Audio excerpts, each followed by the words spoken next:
Xuân xoa cùng một cành lọc nữ tìa để áp sọc đi.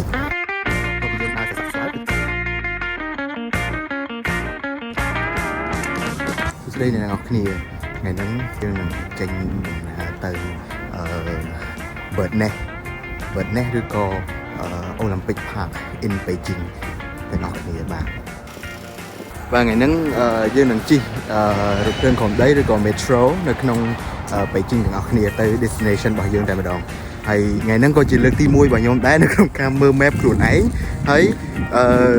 មើល destination ខ្លួនឯងបាទដោយសារតែរាល់ដងគឺឲ្យទៅណាអញ្ចឹងគឺមិត្តភក្តិខ្ញុំអ្នកមើល map ហើយឬក៏ roommate ខ្ញុំអ្នកមើល destination ថាត្រូវទៅណាឬក៏ station ណាអីហ្នឹងទៅអញ្ចឹងខ្ញុំបានធ្វើ good morning good afternoon good bye ទេបាទតែឥឡូវយើងមើលខ្លួនឯងអីខ្លួនឯងអញ្ចឹង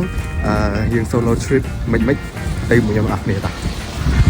ឡានដែលយើងត្រូវជិះហ្នឹងគឺយើងត្រូវជិះឡាន10ដល់ពេលហើយបើយើង transfer ទៅឡាន8តាមក្រោយហ្នឹងឡាន10ទៅចុះទៅនេះអ្នកនរគ្នាចូលមកដល់យើងឲ្យ security scan សិនទៅដល់មកអ្នកនរគ្នាត្រូវ scan ចូលខាងក្នុងនេះដល់ QR Pay ឃើញនឹងឡាន10ហើយ destination របស់យើងគឺទៅ Anchorman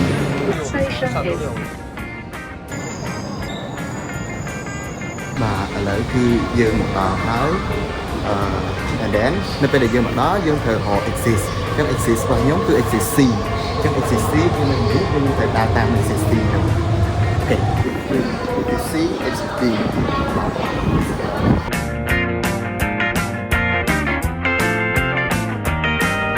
បាទឥឡូវគឺយើងបានមកដល់ហើយបាទយើងបានមកដល់ហើយបាទប៉ុន្តែអត់ដឹងទៅណាទេបាទ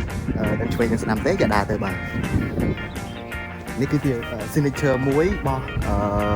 Olympic Park ហ្នឹងដែរអញ្ចឹងយើងមកដល់ signature មួយរបស់ Olympic Park ហើយអញ្ចឹងយើងទៅរក signature ទី3ទៀតរបស់ Olympic Park ទាំងអស់គ្នាបាទចេះតែដើរទៅបាទចេះដើរទៅគឺថាអត់មានត្រូវស្លន់ទៅណាទេយើងឈឺទៅបាទខ្ញុំមានជាការនឹក roommate ខ្ញុំជាខ្លាំងបាទខ្ញុំដើរឯងនេះតោះពីយើងដើរសស័កស្លើតគឺថាឥឡូវយើងដើរបកក្រោយវិញហើយដោយសារតែដើរទៅផ្លូវមិញហ្នឹងគឺដើរទៅខ្នល់ទៅបាទគឺដើរមើល map តែម្ដងឥឡូវយើងដើរមកកន្លែងកណ្ដាលវិញ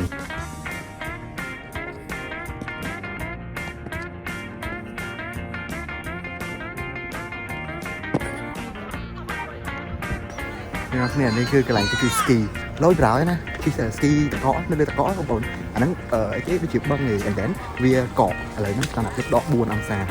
មកក្នុង4:45នាទីហើយឥឡូវនេះវាកកអូខេជិះ ski យើងដើរអ្នកនរគ្នាឥឡូវមិនឃើញកំពុងជិះ ski តកហើយខ្ញុំឥឡូវនេះមានជាការកំពុងតែចង់ជិះ ski តកនឹងជាខ្លាំងបាទប៉ុន្តែខ្ញុំហ៊ានជិះតែឯងដោយសារតែជិះតែឯងទៅខ្លាចតែពេលជិះទៅ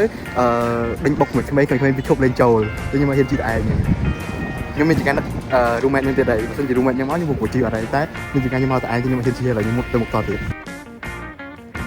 ឥឡូវហ្នឹងអត់ទាន់ start អត់ទាន់បើកភ្លើងទេអញ្ចឹងយើង start បើកភ្លើង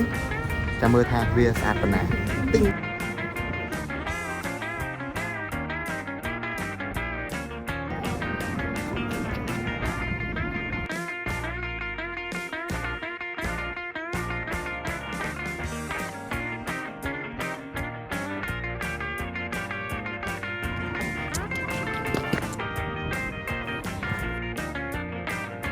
នេះដៃជាការរឹងអស់ហើយបាទដើម្បីចាំឲ្យគេបើកភ្លើង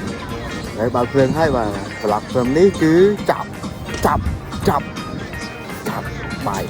ជួបគ្នានៅពេលដែលខ្ញុំចាំចេញដើរលេងទេបាទបើចង់ឲ្យអាជីវកម្មរៀបចំបានល្អច្បាស់លាស់និងគ្រប់គ្រងបាន Mr. Sunday Operation គឺសម្រាប់អ្នកទំនាក់ទំនងមកពួកយើងឥឡូវនេះដើម្បីសាកល្បងប្រើប្រាស់ដែលឥតគិតថ្លៃចំនួន7ថ្ងៃដំបូង